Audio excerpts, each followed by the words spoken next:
or good afternoon, rather. If you could just introduce yourself and give a little bit of a backstory for our listeners, that would be great. It's morning where I am here in Utah. So thank you so much, Lucinda, for giving me an opportunity to talk a little bit about some of the things that I'm passionate about. My name's Angela Anderson.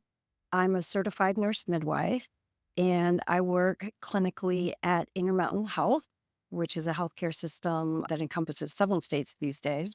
But I practice clinically at 10 births in Salt Lake City, Utah, and been a midwife for almost 29 years, coming up on 29 years in January of practice. And I am also the advanced practice provider director for certified nurse midwives in Utah. So I have a dual role there.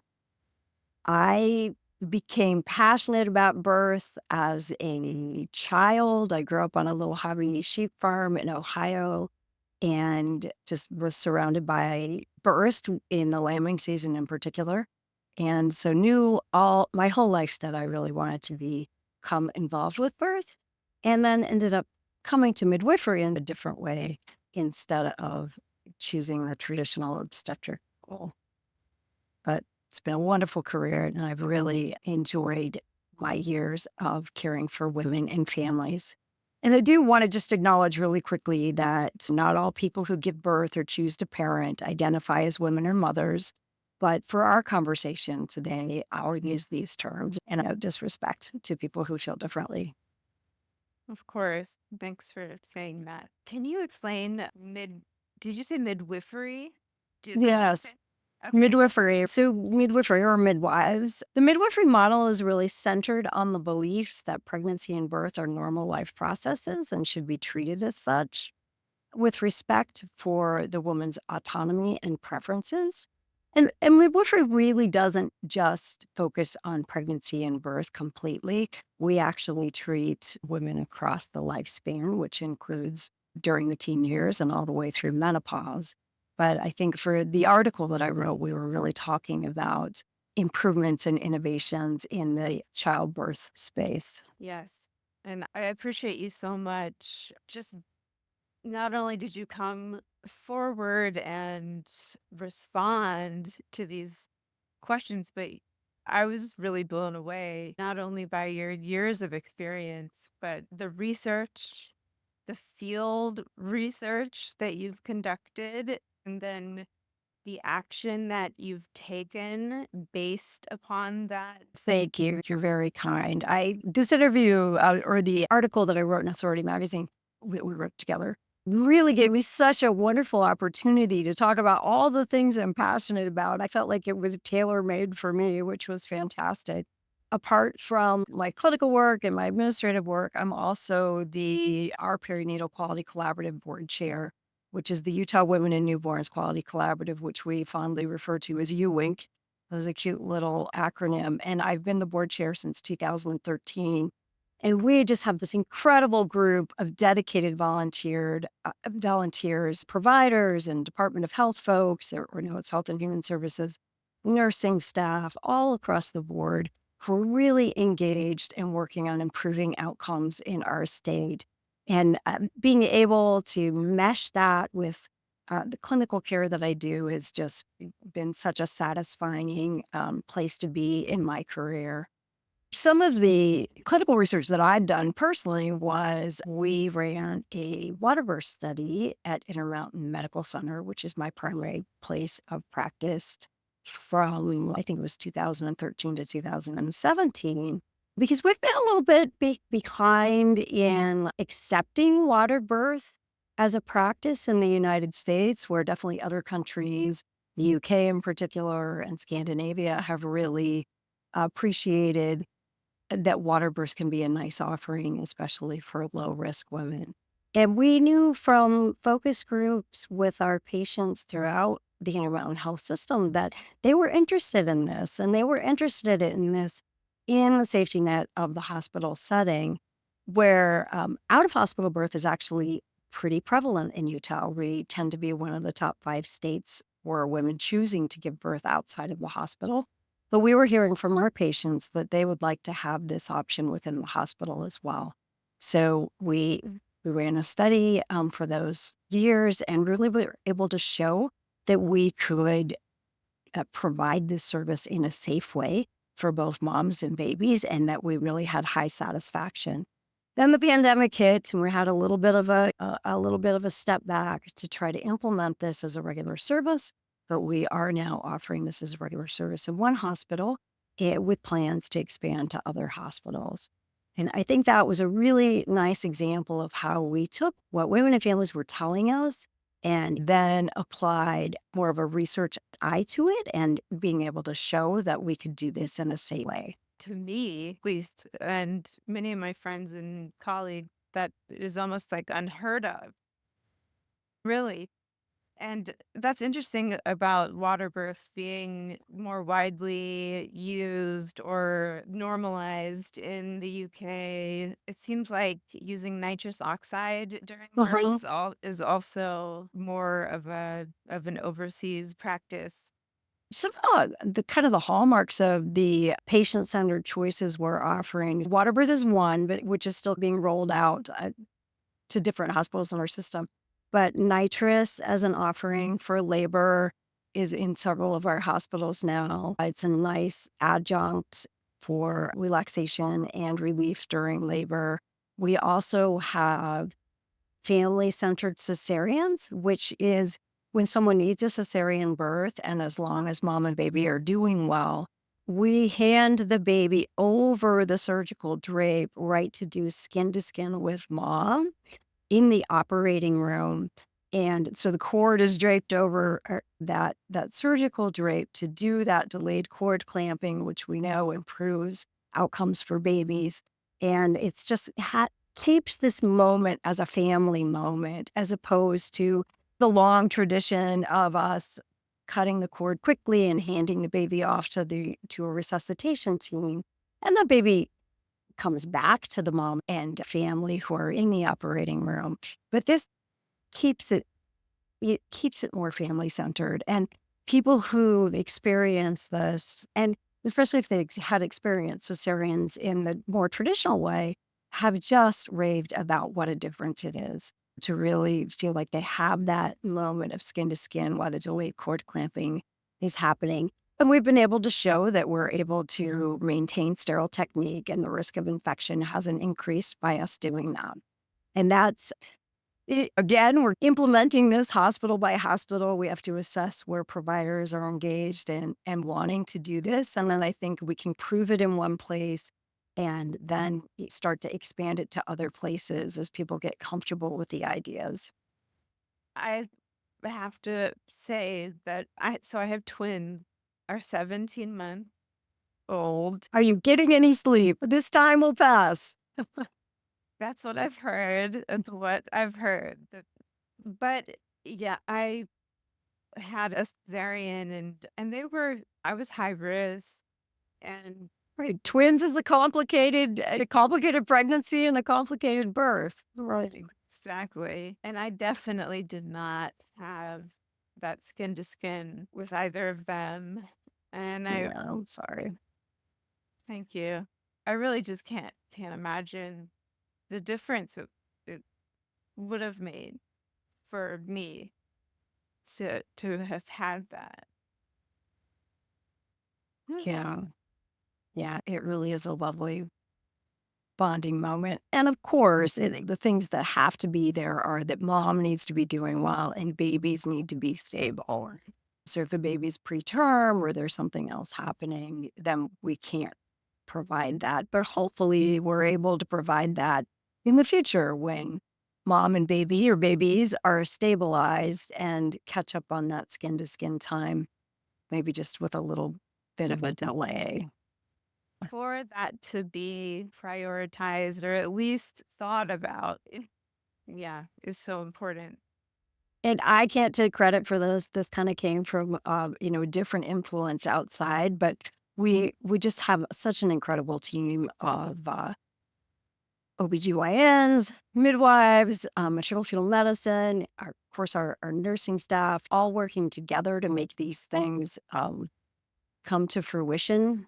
Another thing that we're doing that's is more widely accepted at this point is our Simply Birth program, which is a birth center type environment, or even you could say more of a home like environment in the safety net of the hospital setting again. And the nice thing about this is that there's childbirth education geared toward it. The rooms look a little more homey and nicer. We have big tubs where women can really get immersed during labor. But when somebody comes in enrolled in the Simply Birth program, everybody knows the education they've had. Everybody knows that this is their goal.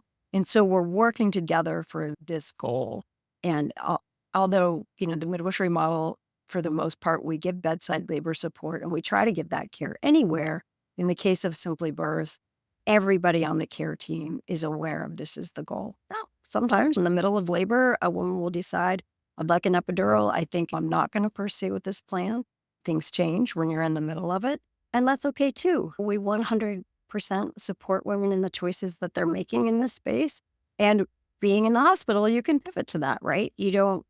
We've got an anesthesiologist down the hall, and you can make that change in your decision and move on in a different way, but still with that kind of support for autonomy and preferences. It makes such a enormous difference for the woman for the birthing parent to feel listened to, feel heard, to feel like she has power or is empowered in some way, because you have to go on to be a mother or a parent, and it's hard to go on to be a parent if you've just had this very disempowering traumatic experience. Right. That's a very good point. I like to joke with some of my patients that labor just tends to be one long day and then you have to raise them, right? That's the rest of your life. That's the hard part.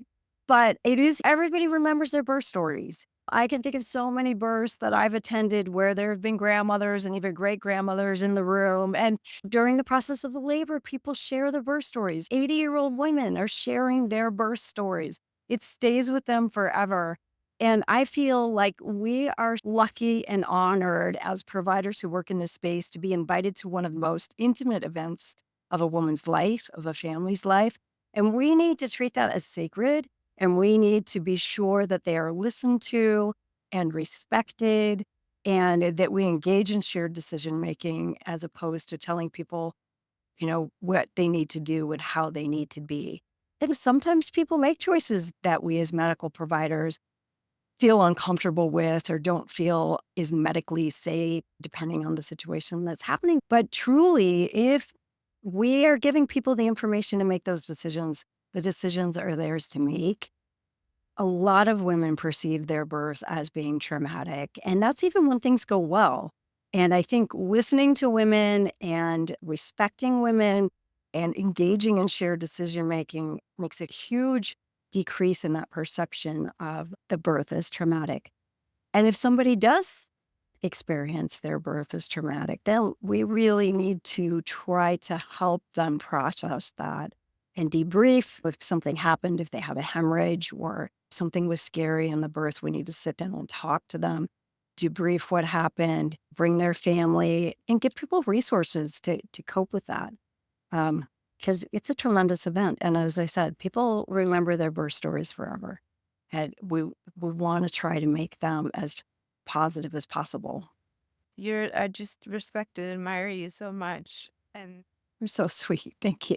it's so important. That's so important. And I don't think I realized until after my traumatic birthing experience. And then someone explained to me that it should be sacred. It should be the most empowering experience of your life. Here you are, push life into the world, and you shouldn't leave the hospital feeling confused, feeling like what just happened or something was done to you. No, I agree. Or defeated, right? I feel yeah, shouldn't feel defeated. You should feel, and sometimes complications happen. We can't prevent that. And sometimes there is a need for a cesarean birth, right? But if we can do our best to really listen to women, listen to their concerns, make them feel heard and understood and educate, tell people what we're doing and why we're doing it, what the rationale is every step of the way. We should never be doing things to people without explaining why it is that we're recommending these things, right? And of course, we need to be asking for consent for every kind of procedure. Anytime we touch somebody, we need to be asking for permission. Our UWing organization has just put together a really nice set of resources for perinatal trauma. And we think it might be the most comprehensive set of resources in our country. Australia also has a really nice set, but we did a big search across the nation to see if anything else existed, and we didn't see it. And so our incredible team at the Utah Health and Human Services Department has put together a nice set of resources for women, families, and also providers, because providers can experience trauma if there's a complication or something doesn't go well.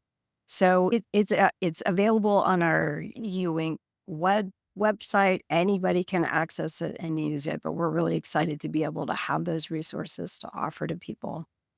Can you explain trauma informed care? Yeah, so trauma informed care is really trying to acknowledge and honor where people are coming from. So many people have experienced trauma in their lives, and wanting to be certain that we utilize consent, and again, in every step of the way, that we're educating people with the things that we're doing.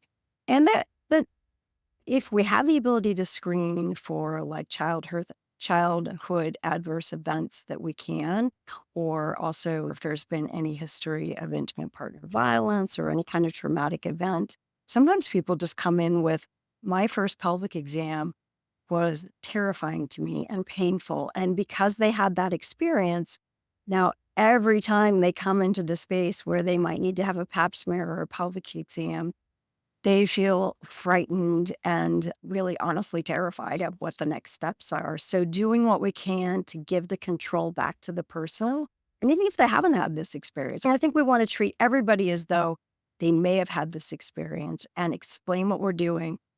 Give the control to the person. Like I always say to them, we don't have to do this today, like for pap smear. We don't have to do this today. If there's a point where you feel like you want to break, you want to come back a different day, you're in control. This is your body. You're in control. And then asking consent and telling what you're doing every step of the way.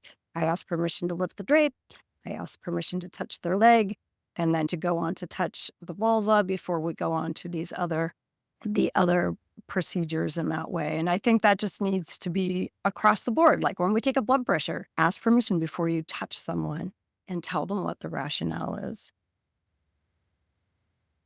That's yes, that the anxiety being at a loss for words. It seems so simple, right? I just think sometimes as providers and health caregivers, we get in this, these are the things we have to do, right? These are the steps we have to do. We have to go take vital signs. And it does not take much longer to say, we're going to check your blood pressure now. We're going to check your blood pressure every hour, and here's why. But even though you've said that, then is it okay if I put the blood pressure cup on again? Okay, are you ready for that? Would you like to get up and empty your bladder first? Just really providing a space of safety, making people feel safe, being trustworthy, and being transparent about the care that we're giving and why, and empowering people to have a voice and a choice. I think these things are all really important. Yes, they are. And I think as a woman, I'll speak for women, for all women. Just kidding. I think as women, we become used to being told, just deal with it, just deal with it, just deal with your pain, just deal with your whatever, don't complain. And so we can forget that we deserve better. My heart hurts for people who have those experiences, and we need to be better in healthcare. We really do. Does it take something to say that? Does it cost something to say that, or can you just say that? Yeah, no, that's what I'm saying. Like it doesn't. It does not take that much more time to explain why we're doing things and to give people that pause and that ability to consent to whatever it is that we're asking them for. And granted, they're coming and engaging with us for healthcare, so they're already trusting us with their lives and their bodies. But we need to continue to provide a safe space and be transparent in what we're doing and why. And again, shared decision making is just so important to be sure that we're informing people and giving them choice and autonomy and listening to their preferences. And even in the cases of where we have a true emergency, let's say somebody's in labor and the baby's heart rate goes down and we have a set protocol of things that we try to do to get that heart rate to come up. We change positions, we increase IV fluids, we check the cervix, see if there's been some big change. And we have a few minutes before we feel like, oh gosh, we need to be moving down to the operating room. The rule of thumb is we have 3 minutes if we're in a big deceleration and we can't get it to come up. But during that event, we can still be talking to people like, okay, I really want to check your cervix now. Your baby's heart rate is down. Here's what we're going to do. Just talking to people in real time as we're doing it so that they're understanding. And then because when that event happens, it happens quickly and people are trying to process it. And often it's in many places, there's a stat team called, or a lot of people will come into the room if we're worried about the baby's heart rate, saying a whole bunch of people are going to come into the room. And then afterwards, hopefully, we get the baby's heartbeat up and then we continue with labor. Then we sit down and say, okay, let's talk about what happened. And if we know why it happened, gosh, if your blood pressure dropped, it happened because your blood pressure dropped. And when we changed your position, your blood pressure recovered. Or if we don't know, then gosh, we don't know why this happened, but we're going to keep a good eye on the baby. Things are looking good now. Do you have any questions about what happened? So even when we have truly emergent or urgent situations, we still need to be talking to people and not just doing things to them and explaining what happens. Sometimes they're like, wait, just give me a couple seconds, right? And then we need to be able to take a breath and say, okay, give them those few seconds and then say, can I now please do this thing, whatever it is that we're wanting to proceed with next? And I think sometimes providers feel uncomfortable with this, right? We're worried that litigation is very common in our country, malpractice suits, and people worry, if I'm not doing everything to improve the situation, will this come back in a legal fashion in the future? And I think that documentation here is so important, but we have to acknowledge that people have the right to make choices. And the shared decision making part of that is giving them the information and allowing them to choose. And then on our end, if we just have a good documentation of those conversations in the record, then we should also be protected there. Feel like, yeah, that sort of post-mortem, I don't think that's the right word to use. Maybe debriefing. Hopefully, there's no mortem happening. Debriefing, that is, I I just feel like that never happens. And I think it's so important.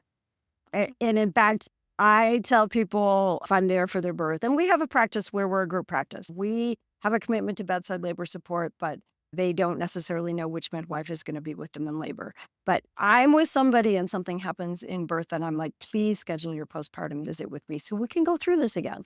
So we can pull up the tracing, so we can talk about what happened, so we can answer any questions, and also feel free to reach out at any other time so we can help you unpack what happened. 'Cause you're in the middle of labor and there's a lot happening to your body, and it's sometimes overwhelming. And then if an event like that happens, to try to figure out how to put it all together when you're still just trying to cope with what's happening in your body. It's important to make space and invite people to continue to talk about the event and process it. And again, like I said, give them resources if they are still feeling that they're holding some trauma about it. Yes,